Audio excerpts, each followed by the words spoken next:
Good business is all about making smart choices and maximizing utilization of resources. Whether it's choosing the kind of products you want to sell or the suppliers you want to buy from, it's all part of the decision-making process of running a good business to make better margins and better relationships with customers and suppliers. For most entrepreneurs, avoiding debt has been a mantra. Some entrepreneurs believe that avoiding debt is the cheaper and not too costly option. But this is a common misconception. In this session, we are going to discover that there is a kind of debt that can help bring about improved profitability, especially when it comes to paying your supplier. And this is what we call good debt.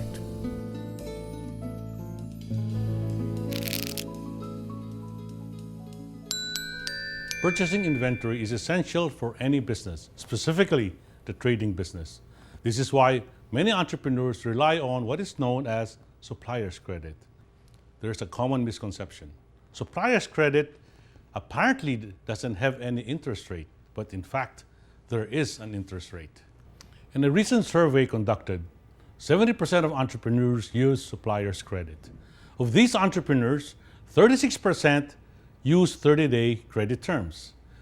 And 56% of these suppliers were willing to accept a COD term payment.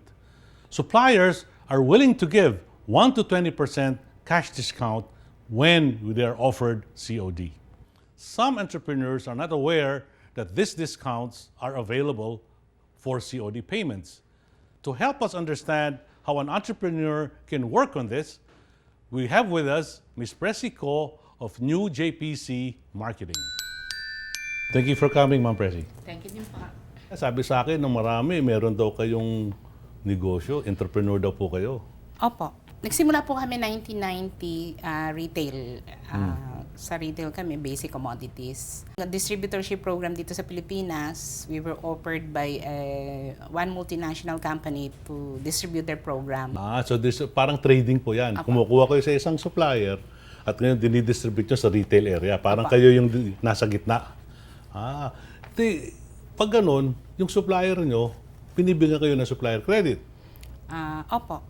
Typically, ano po ang binibigay nila? Ilang araw po? 15? Meron po kaming 15 days, May 15 days, may 30 days. Opo. Usually, what the entrepreneur does, pa sa trading Opo. kung mas mahaba yung term sa aking collection cycle, din pera nila ginagamit ko. Tama po ba? Tama. Kunyari, sabi nyo, 30 days, Opo. very good.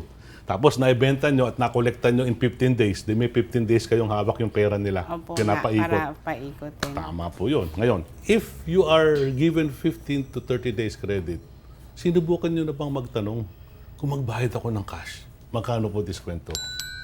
How does COD discount compare to supplier's credit? Fairly simple. Typically, again, suppliers will give you a credit term, let's say 30 days. When you offer them and say, I don't want the credit terms, what I like is to pay you cash right now. We may have to ask, what discount will I get? The supplier will often say, I'll give you a discount. Like we said in the survey, it gives a whole range. Let's say the 30-day credit term is matched with a 5% discount for a cash payment.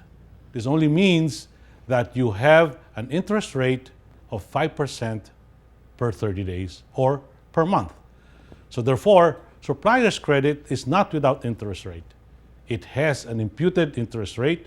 As such, the challenge of the entrepreneur is, ask your supplier, will he offer you a cash discount? Chances are they will.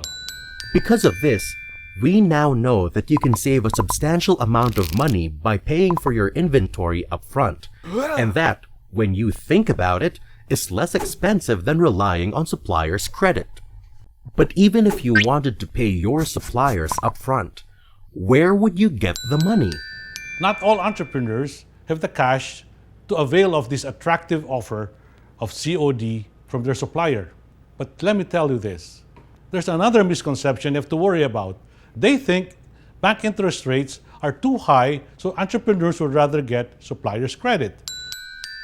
Ngayon, maganda po itanong po natin. Alam nyo, kung yung supplier nyo, bigyan kayo ng cash discount, at ikumpara po natin ito doon sa uutang sa bangko, imbis na tayo umuutang doon sa ating supplier, baka mas abante po tayo.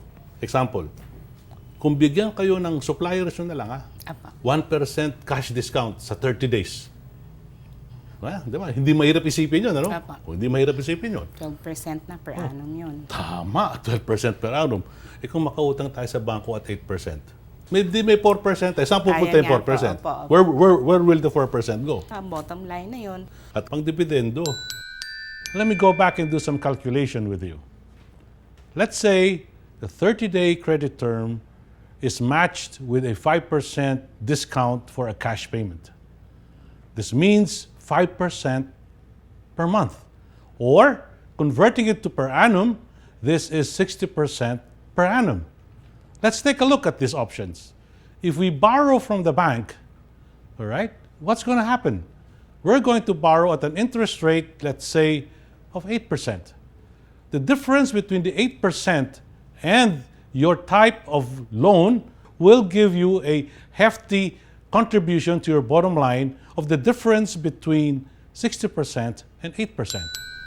Ngayon pong alam nyo na it is possible na yung discount na ibibigay ng supplier kung magkabayad ng cash ay baka mas mataas kesa sa interest na pag-utang sa bangko. Ano gagawin nyo ngayon? Tatawagan ko na sila agad para malaman ko kung ano yung additional discount na pwede kong makuha pag nag-COD ako. At ikumpara natin sa interest sa ng bangko. Why don't you go and talk to your bank? Banks have a variety of loan facilities to help entrepreneurs, especially in purchasing inventory. When it comes to short-term needs like purchasing inventory, short-term financing, this is the way to go. Now, what do you walk away with? Oh, very simple.